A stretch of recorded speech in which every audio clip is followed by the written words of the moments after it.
Welcome back to This is not my junkyard. Today, mechanicking 900 miles from home with the 2003 Ford Focus.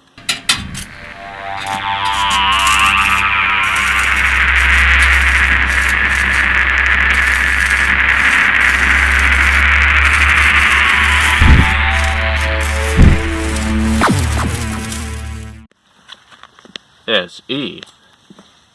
Regular old single overhead cam Escort looking engine, except it's a 2-liter now. It's making this awful clatter from the timing cover area.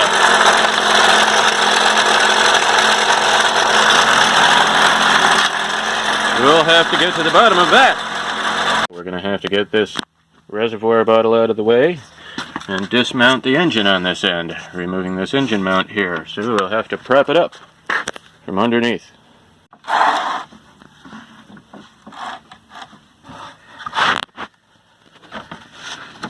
So first, the overly fancy reservoir bottle, which would normally be bolted in right there. But that's already broken. So that just leaves this clip back here.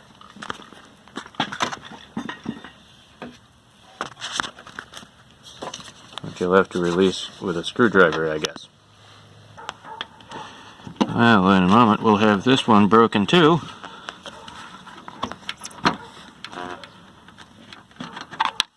There it goes. This reservoir bottle has plenty of slack in all the lines. It looks like we can put it out of the way without disconnecting anything and dumping coolant all over the place. I'll have to apologize for the lighting on this one. We spent it all on tools.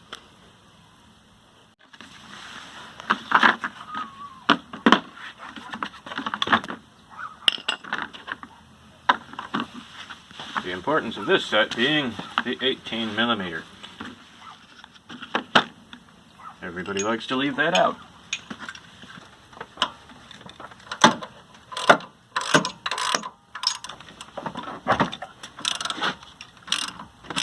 That's it. 15mm over here. And 2 more down here and on the opposite side. And out comes the mount.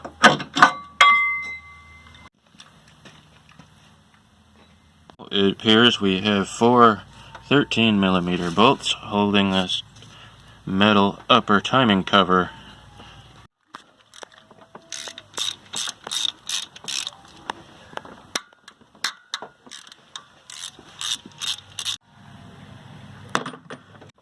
And the lower ones, here.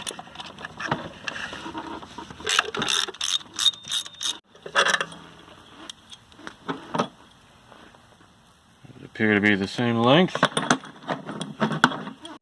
yeah? Yeah. And the top cover is loose, but doesn't come off yet. It's trapped behind the lower cover somehow. Got it.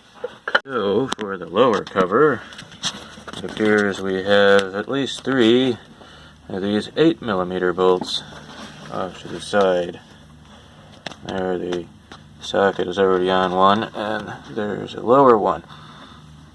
Well, it's getting about time. I think I want to jack the car up and remove the tire here, because there's a plastic panel that can be removed within the wheel well to get better access to the bottom of the engine. Now, with that cover partially loosened, this one has slipped out from behind it.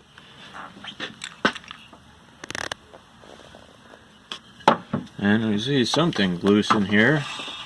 Wonder what happened there.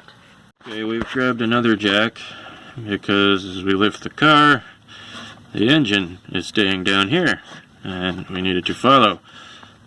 So we'll remove this plastic lower cover so you can maybe see the bottom of the engine here.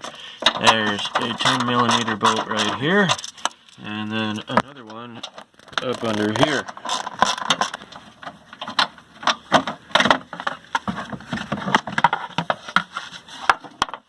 So you do have to take those bolts all the way out due to various clearances, and I have no idea why that's slotted like that, because it doesn't help. There is that other bearing shield or something. So what's going on in here? So now we can see what it looks like. What happened is those bearing shields were from the tensioner here. So you can see that's shifted off to one side, and all of the balls are gone. And there is one of them. So that part is supposed to arrive tomorrow. And since I'm working on this 900 miles from home, I am inclined to just replace this tensioner and take it home. But of course, if you were working on this at home and had it taken apart this far, it's time to do all of the timing components, the tensioner and belt, and the water pump. Right there. As a preventative thing. We've got a new tensioner with a do not pull until installed pin, because it is spring loaded. Comes with a new bolt. And we're going to try to just swap out the tensioner and not disturb anything else, since we are, as I said, 900 miles from home.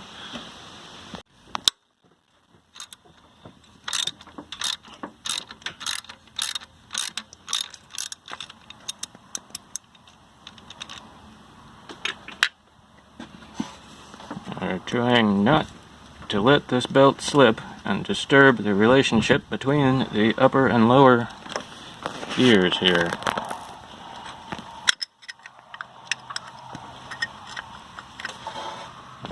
There's the outer part, since the bearing came apart. And there's the rest of it. Now, since I didn't set this thing at top dead center or anything, the camshaft was under a bit of stress at the time, and it wants to rotate a bit, but we haven't slipped a tooth yet. We're holding the slack out of it with the locking pliers here.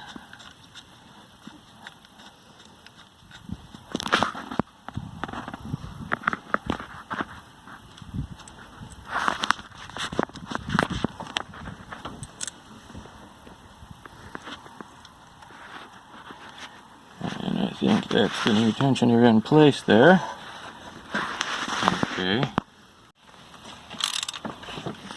To the appropriate torque. Click. Pull the tensioner release pin.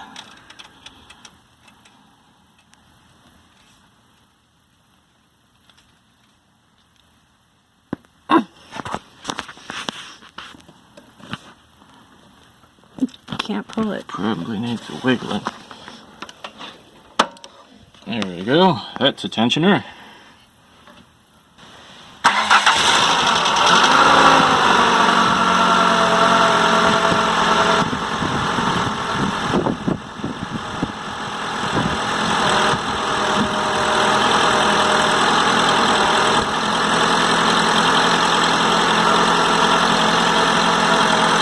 It's rotating merrily.